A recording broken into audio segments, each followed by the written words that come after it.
Hello. Today we'll look at what mutual funds are. We'll give you a broad overview of why they're good and what you should look out for before you invest. Mutual funds are not a new concept. The very first mutual fund was created as an investment company in the Netherlands by William I in the 17th century. At the time, it was based on the principles of economies of scale, the aim being to put small investors' money to work. From there it spread worldwide, and today mutual funds are one of the most widespread and perhaps one of the most popular forms of investment. The first investment funds in Hungary had to wait until after the fall of communism. An investment fund is a pool of money jointly owned by investors and managed by a fund manager. As there is a lot of money involved, even millions of euros or millions of dollars, it is regulated by law.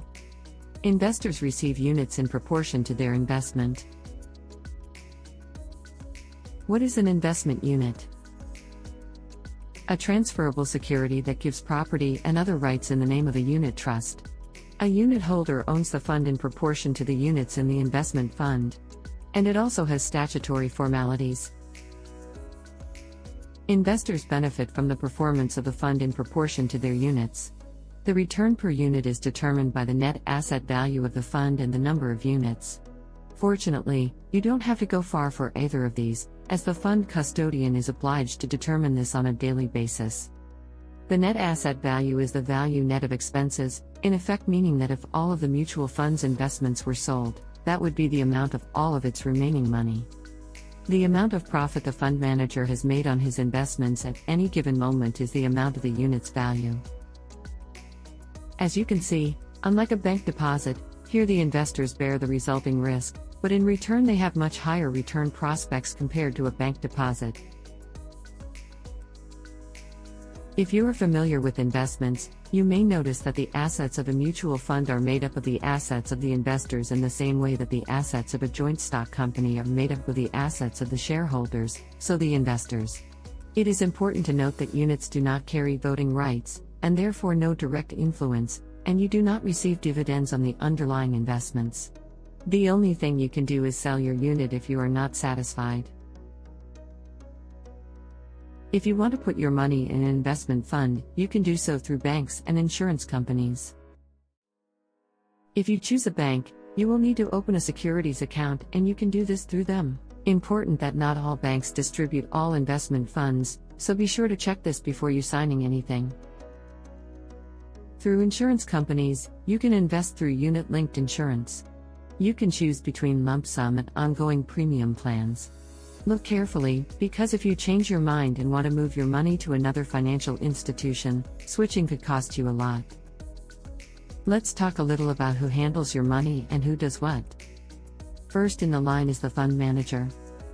The fund manager determines, on the basis of the fund management rules, when the money in the investment fund is invested, what assets are invested in the investment fund and to what extent. Obviously, they don't do this just once, but keeps the portfolio under review as the market changes. The next is the custodian. The custodian is also organizationally separate from the fund manager. They are also responsible for the management of the investment fund's accounts and securities accounts. They are who determines the net asset value of the investment fund on a daily basis, including the price of the units. Both the fund manager and the custodian are paid as a percentage. If you see that the management fee is 1%, it is 1% per year, but the daily portion of the current value per day is deducted daily. Last but not least, the third important role you will encounter, the distributor. Believe it or not, their job is to sell the units. Now that we've looked at what a mutual fund is and roughly who runs it, let's look at what the benefits are. To summarize very briefly, mutual funds allow individual investors to invest their money safely, simply, and cost-effectively, while mitigating risk. But let's break it down a bit. First in the line is the liquidity. Unlike many other investments, one of the advantages of mutual funds is that they can be monetized at any time with minimal cost. So you don't lose out on returns, as you would if you were to terminate a bank deposit earlier. The second advantage is the diversification. This magic word means nothing other than risk reduction. You've probably heard it said in many places that when you invest, don't put all your money in one direction, because it will either work or it won't. Using a mutual fund achieves diversification even if you only choose one fund. This is because the fund manager then invests your money in hundreds, or in some cases thousands, of different directions. That way, if one company's paper doesn't do well for some reason, the rest of the thousands could perform well, as opposed to if you pick one yourself and it doesn't work out. The third advantage is that you can access investment portfolios as you are a big investor.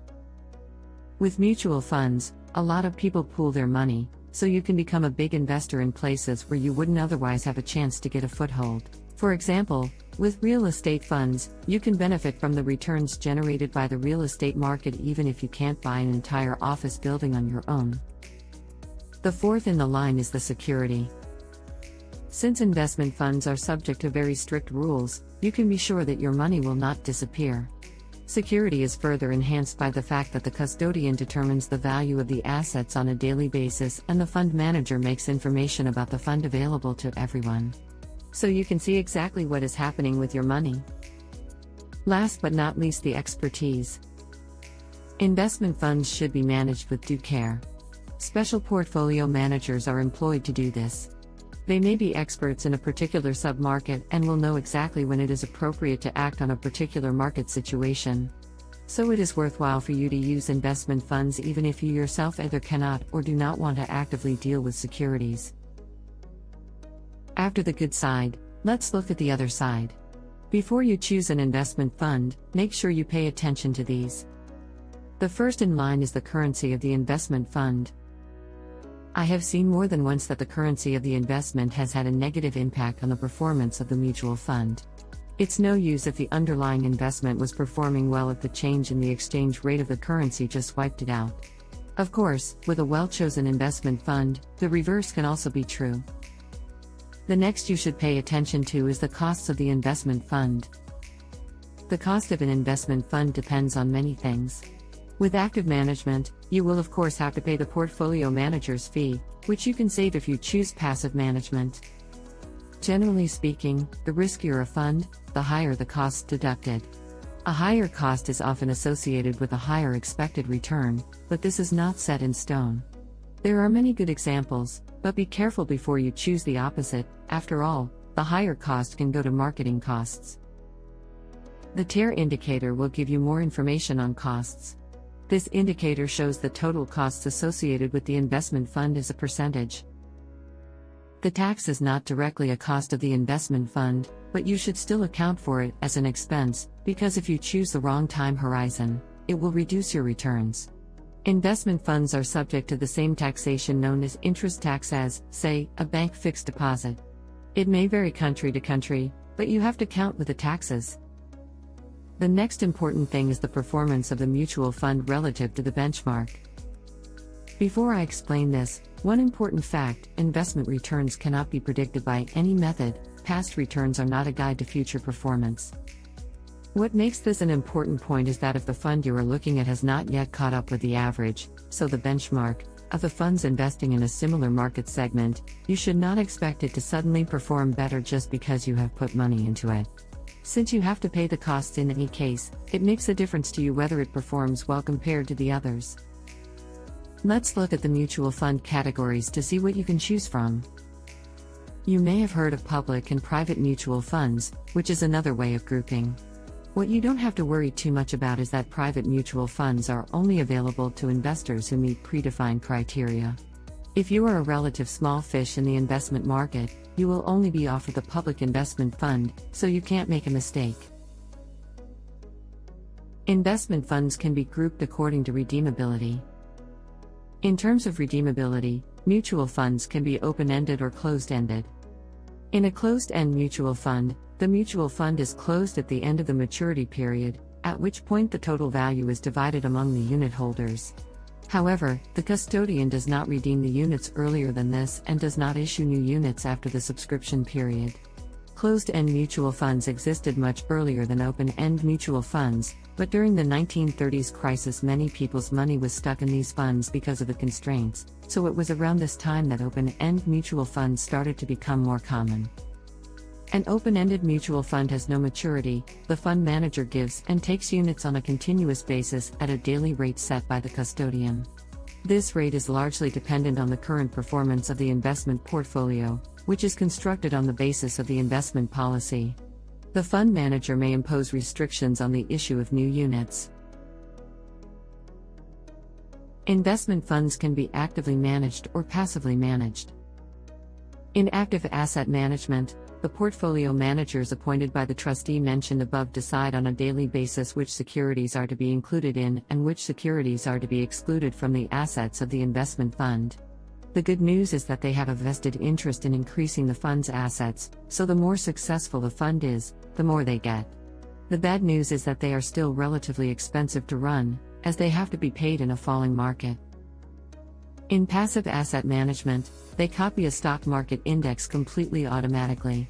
As the performance of the index changes, so does the composition of the securities in the fund.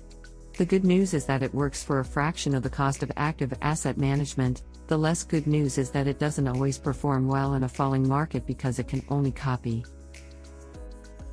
Mutual funds can also be grouped by the type of investment. The largest group is the securities fund and the real estate fund.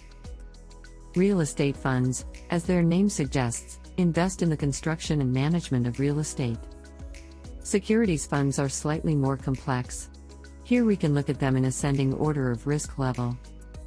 The liquidity funds invest in assets with a maturity of less than 3 months, so it is perfectly safe, although it doesn't yield much.